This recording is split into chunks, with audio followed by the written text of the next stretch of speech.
abalị abụọ mmemme ngabiga na nke achịcha ekoghị eko ruo ndị isi nchụaja na ndị ode akwụkwọ wee na-achọ ụzọ ha ga-esi jide Jesu na nzuzo gbuo ya, ma ha sịrị, anyị agaghị eme ya n'oge mmemme a ka ọha ndị Juu ghara ibido ọgbaghara.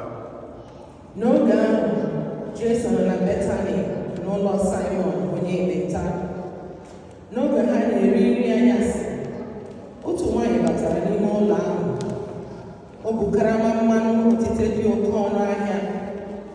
Ọ kụwara karama mmanụ ahụ, wuo Jesu mmanụ ahụ niile n'isi. Ụfọdụ ndị nọ n'ebe ahụ were iwe nke ukwuu na-ekwurịta n'etiti onwe ha sị, gịnị mere ejiri laa mmanụ otite nke a n'iyi otu a? N'ihi na a pụrụ ire ya ihe karịrị $300 were ya nye ndị ogbenye. Ha tamụrụ ntamụ megide nwaanyị ahụ, ma Jesu sịrị ha, hapụnụ ya. Gịnị mere unu ga-esogbu ya?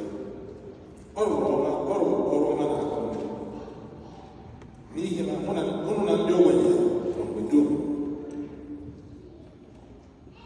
Mgbe ọbụla unu chọrọ, unu nwere ike inyere aka, ma mụ na unu agaghị anọ mgbe niile. Nwaanyị a mere ihe ọ pụrụ ime. O buru ụzọ tee ahụ mmanụ isi ụtọ ka o wee dozie maka oriri m n'igwe obi eziokwu. Ebe ọ bụla a ga-ekwusa ozi ọma nke a n'ụwa dum, a ga-ekwupụta ihe nwaanyị a mere ka ọ bụrụ ihe ncheta ya.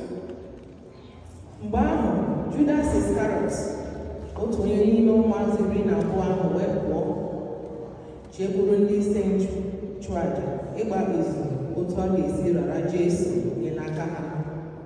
Mgbe ndị isi nchụaja nụrụ nke a, obi tọrọ ha ụtọ. Ha wee kwe nkwa inye Judas ego. Site n'ụbọchị ahụ, Judas malitere na-achọ ụzọ ọ ga-esi rara ya nye n'aka ha. N'ụbọchị mbụ nke oriri achịcha ekoghị eko, mgbe ndị nchụaja na-achụ àjà atụrụ ngabiga, ụmụazụ Jesu wee sị ya, olee ebe ị chọrọ ka anyị jee doziere gị ihe maka iri oriri ngabiga? Jesu wee zipụ ụmụazụ ya abụọ sị ha, gaa n'ime obodo. Mgbe unu na-aga n'ụzọ, unu ga-ezute otu nwoke ite mmiri. Soro ya na-aga ebe ọ bụla ọ na-aga. Ụlọ ọbụla ọ banyere n'ime ya, soro ya ma n'ụlọ ahụ. Si ya, onye nkụzi, olee ebe ụlọ ọbịa edebere? Olee ebe ụlọ ọbịa ebe edebere m dị, ebe ụlọ ụmụazụ ga-anọ n'oriri ngabiga? Ọ ga-egosi unu ime ụlọ ukwu dị n'elu. Akwadoro ya akwado, dozikwa ya edozi. Ọ dọkwazie nri anyị n'ebe ahụ. ụmụazụ ya abụọ ahụ wee pụọ banye n'obodo ukwu ahụ, wee hụ ihe niile dịka Jesu gwara ha. Ha wee kwado oriri ngabiga. Mgbe o ruru anyasị, Jesu na ụmụazụ ya 12 ewee bịa. Mgbe ha nọdụrụ n'oche nri, Jesu wee sị ha, N'ikwu unu eziokwu, otu onye n'ime unu ga-arara m nye. Otu onye nso m ugbu a na-eri nri. ọ malitere iwute ha. Ha wee jụọ n'otu n'otu sị, Onye nwe anyị, ọ bụ m? Jesu wee sị ha, Ọ bụ otu onye n'ime iri na abụọ, onye mụ na ya so manyekọ aka n'otu efere.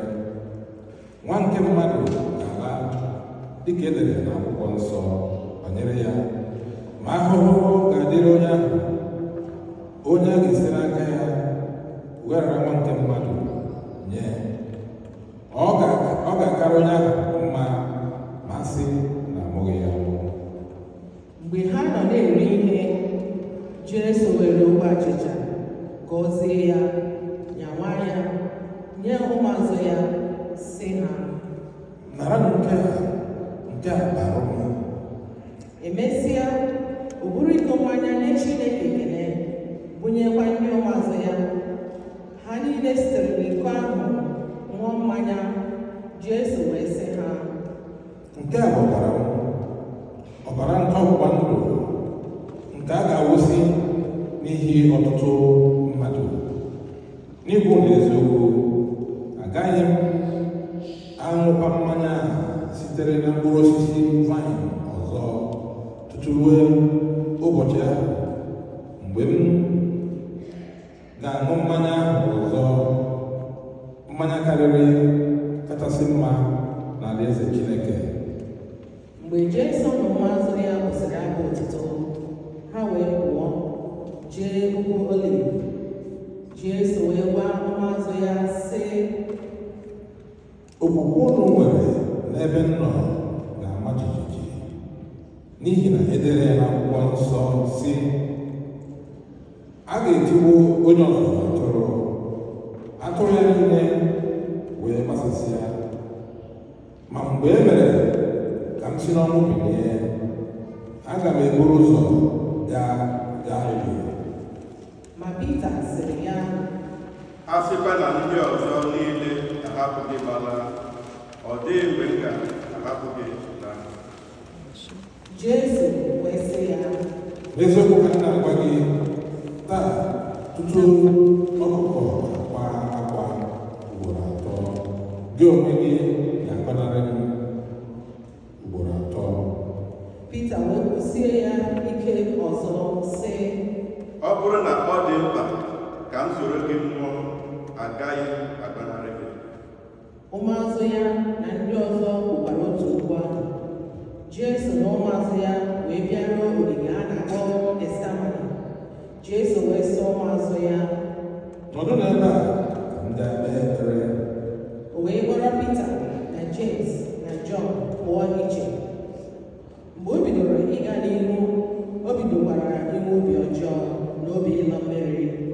Jesu wee sị ha, obi m na-achọ itiwa ruo n'ọnwụ n'ihi ihe mgbu dị n'ime ya. Nọdụ n'ebe a, soro m jee nche.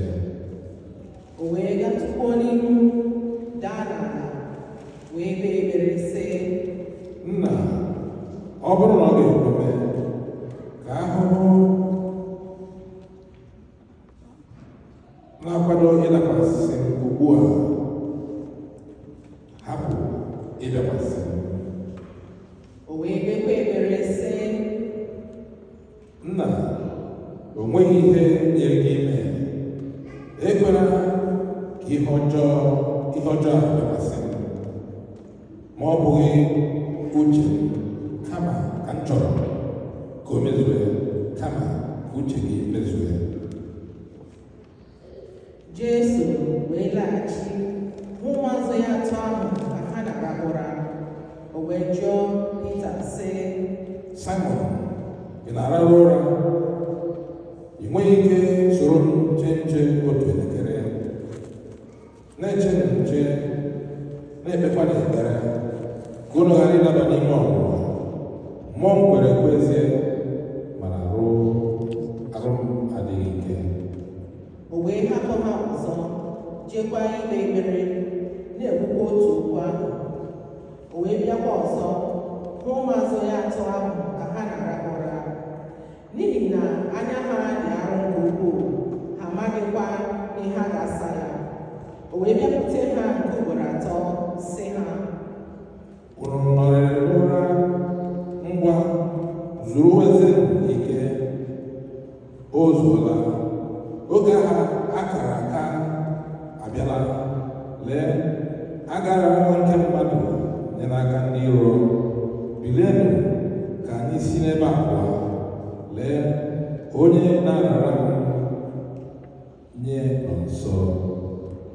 Mgbe Jesu bụ okwu a n'ọnụ, Judas, otu onye n'ime ụmụazụ iri na abụọ ahụ, batara ya na igwe mmadụ so. Ụfọdụ n'ime ha ji mma, ndị ọzọ ji osisi. Ndị isi nchụaja na ndị ode akwụkwọ na ndị okenye ndị Juu zitere ha.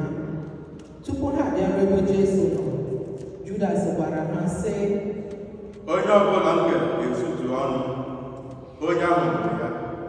Jidenụ ya, durunu ya pụọ, ma jisiekwanụ ya ike.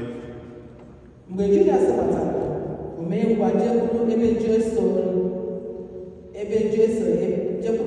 ebe ọ nọ, sị ya, onye nkuzi. O sutuo ya ọnụ, ha wee jide Jesu, kwagidesie ya aka ike. Ma otu onye n'ime ndị guzo nso wee mepụta mma agha ya, gbuo nwa odibo onye isi nchụaja, gbupụ otu ntị ya. Jesu weretụrụ olu jụọ ha sị, abụ m onye na-apụnara mmadụ ihe ya n'ike, unu jiri buru mma osisi pụta ijide m? Kwa ụbọchị mụ na unu nọ n'ime ụlọ nsọ ebe m na-ezi ozi ọma, unu ejideghị m. Ma ihe ndị a na-eme ugbu a n'ime dịka ihe edere n'akwụkwọ nsọ kwuru na ha ga-emezu. Ụmụazụ ya niile wee hapụ ya gbalaga. O nwere otu nwa okorobịa na-eso Jesu n'azụ. Nwa okorobịa gbakwasịrị ezi akwa ọcha n'ahụ ụtọ ya.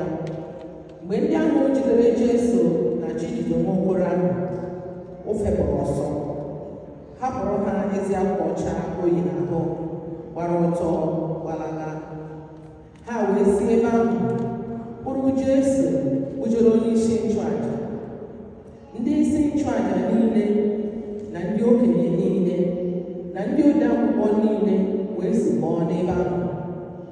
Ma Pita lara azụ na-eso Jesu ebe dị anya ruo n'ime obi onye isi nchụaja.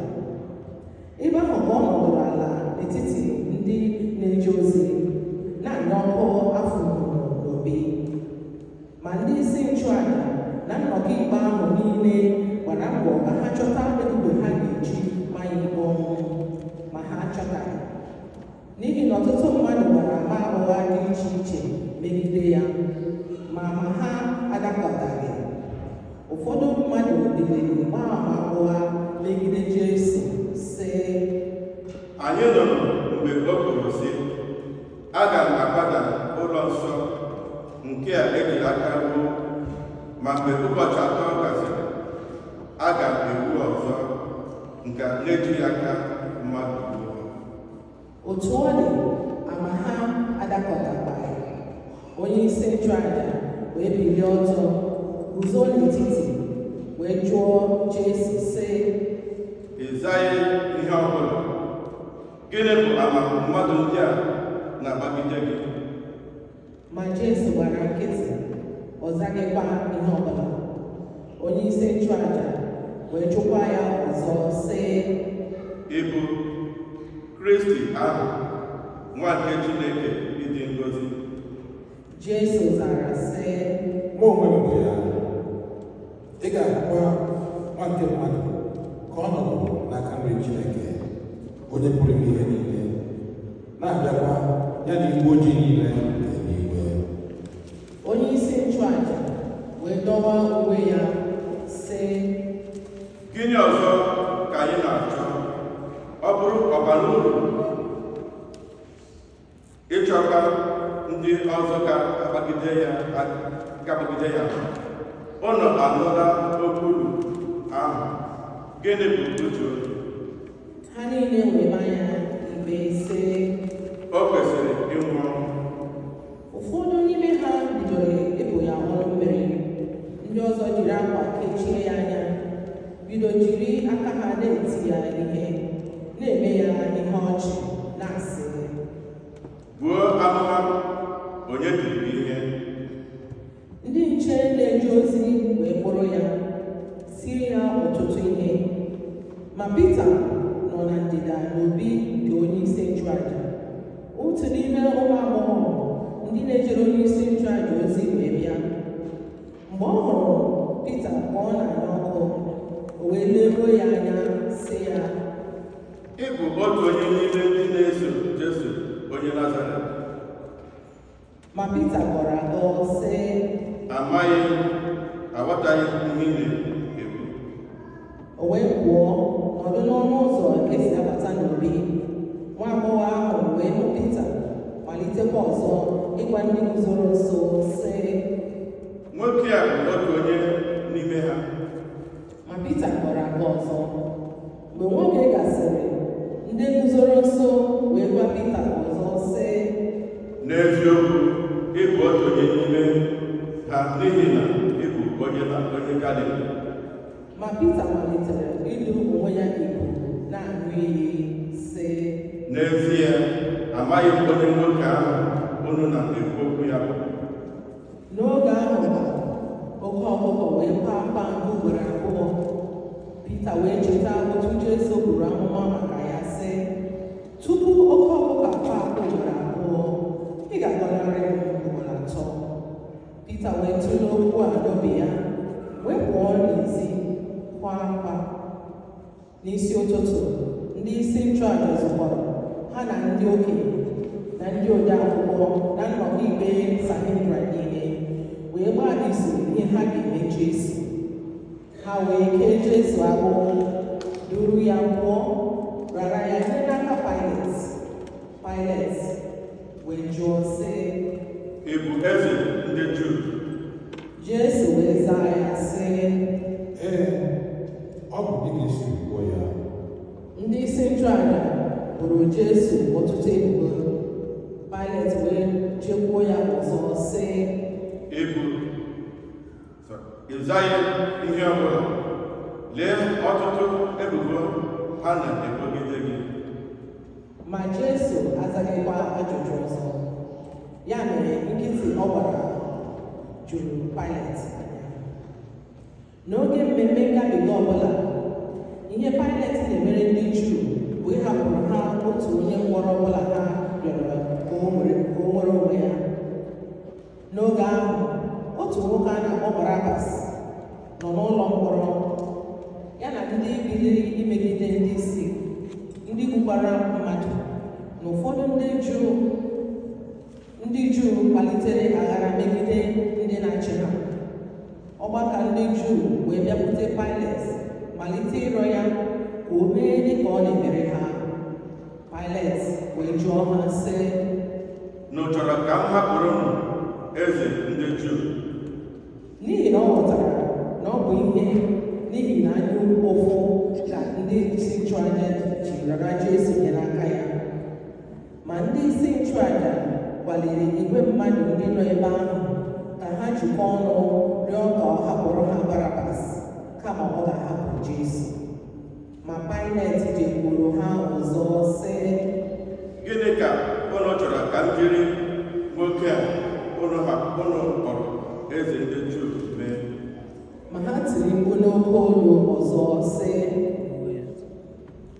kpọgide ya n'obe. Ma Pilet jụrụ ha sị, maka gịnị? Ihe ọjọọ gịnị ka o mere? Ma igwe mmadụ ahụ tiri mkpu na-asị, kpọgide ya n'obe. Ma Pilet, ebe ọ na-achọ ka o mee ihe ga-atọ igwe ndị Juu ụtọ, ọ hapụrụ ha Barabas. Mgbe ọ pịasịrị Jesu ihe, ọ rara ya nye ka kpọgide ya n'obe. Ụfọdụ ndị agha wee buru Jesu pụọ, baa n'ime ogige ụlọ onye ọchịchị ebe ndị agha bi. Ndị isi agha wee kpọkọọ otu ndị agha ha dum. Ha wee yikwasị Jesu uwe ndị eze nke na-acha uhie uhie, gbaa okpueze nke eji ogwu mee, kpube ya n'isi. Ndị agha wee malite igbuchapụrụ ya n'ụzọ ime ihe ọchị na-asị, ekele eze ndị Juu. Mgbe ha nọ na-eme ihe ọchị, ha jikwa osisi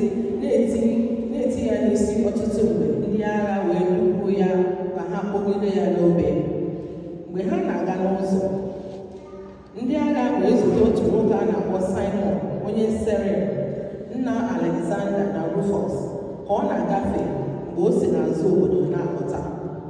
Ndị agha ahụ wee manye ya ka o soro ha ka o wee bụrụ obe Jesu. Ha wee duru Jesu bịaruo ebe a na-akpọ Gọlgọta, nke bụ ma a sụgharịa ya ebe okpokoro isi. Ebe ahụ ka ha nyere Jesu mmanya agbọrọ mgba nke ga-egbochi ya inwe ihe mgbu, ma o kweghị aṅụ. Ha wee kpọgide Jesu n'obe, kesaa uwe ya n'etiti onwe ha, bịakwa fee nza maka uwe ya, ka ha wee kpebie nke onye ọbụla ga-enwe. Mgbe o ruru n'elekere 9 nke ụtụtụ, ha kpọgidere Jesu n'obe. Edekwasịkwara eze ndị Juu n'elu obe ka ọ bụrụ ihe ndekwasị nke ebubo eboro ya. Ha kpọgidekwara Jesu na ndị ohi abụọ n'elu obe, otu n'aka nri ya, nke ọzọ n'aka ekpe ya. N'ụzọ dị otu a ka esi mezuo ihe edere n'akwụkwọ nsọ sị, a gụkọtara ya na ndị ohi.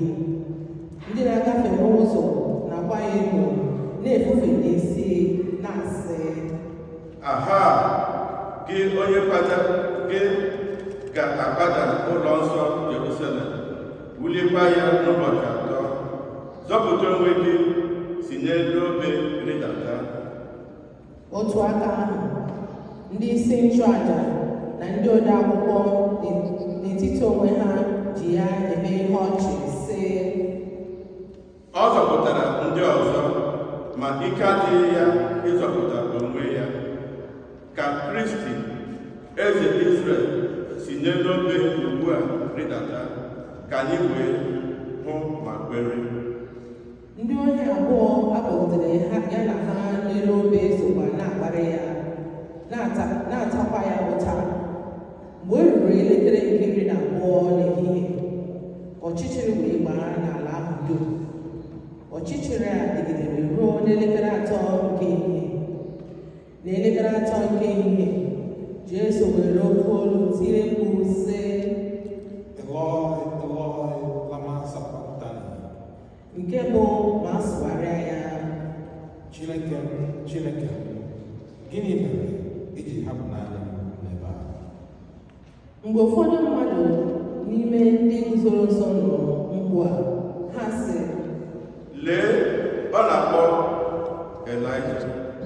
otu onye n'ime ha gbara ọsọ gaa weta ogbe, donye ya n'ime mmanya gbara ụka, fụnye ya n'ogologo osisi, nye ya ka ọ ṅụọ, sị, cherenụ ka anyị hụ ma Elaịja ọ ga-abịa ikudata ya n'elu obe. Mgbe ahụ, Jesu wee tie mkpu n'oke olu, wee kubie ume.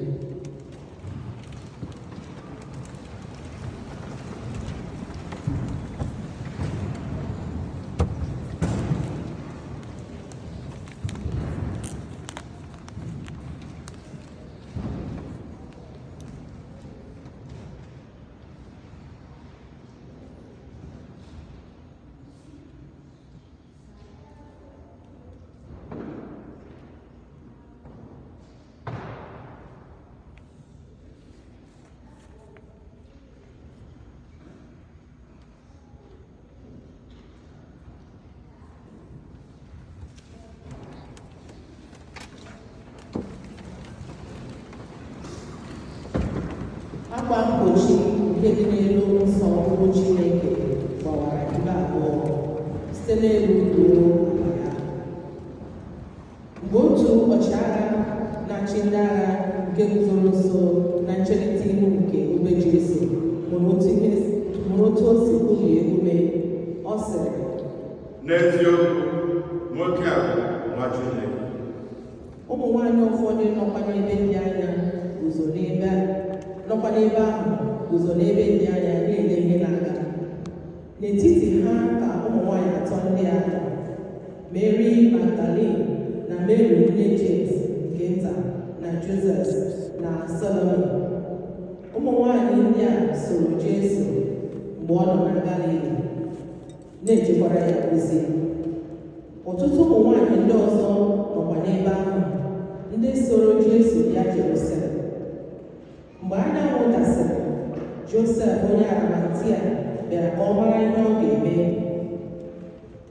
n'ihi na ụbọchị ahụ a kpọgburu Jesu bụ ụbọchị nkwadebe, ma ọ bụ ụbọchị na-eso ụbọchị izu ike nke ndị Juu. Ma Josef nke a bụ onye Arimatia, bụ onye ama ama na onye a na-asọpụrụ n'ụlọ ikpe ukwu nke ndị Juu a na-akpọ Sanhedrin. Nwoke a sokwa na-atụ anya ọbịbịa nke alaeze Chineke. Josef were obi si ike jekwuru Pilet rịọ ka ebunye ya ozu Jesu. O juru Pilet anya ịnụ na Jesu anwụọlarị na ntụfughị oke. Ya mere, o ziri ka a kpọọ ọchịagha na-eche ozu Jesu nche, wee jụọ ya ma o teela aka mgbe Jesu rubere ume. Mgbe ọ nụrụ n'ọnụ ọchịagha ahụ na Jesu anwụọla, o kwenyere ka Josef bụrụ ozu Jesu lie n'akwụkwọ ụgwọ ọbụla. Josef wee zụọ akpọ ọlarị ọcha budata ozu Jesu, were akpọ ọlarị ọcha ahụ fụchie ya, donye ya n'ime ili nke ewukwasịrị ochie na oke nkume. Ọ nọkọtakwara otu nkume buru ibu, were ya kpuchie ọnụ ụzọ ili ya. Mary Magdalene na Mary nne Jesu guzo n'ebe ahụ na-ele anya, wee rịba ama ebe eliri Jesu. Oziọma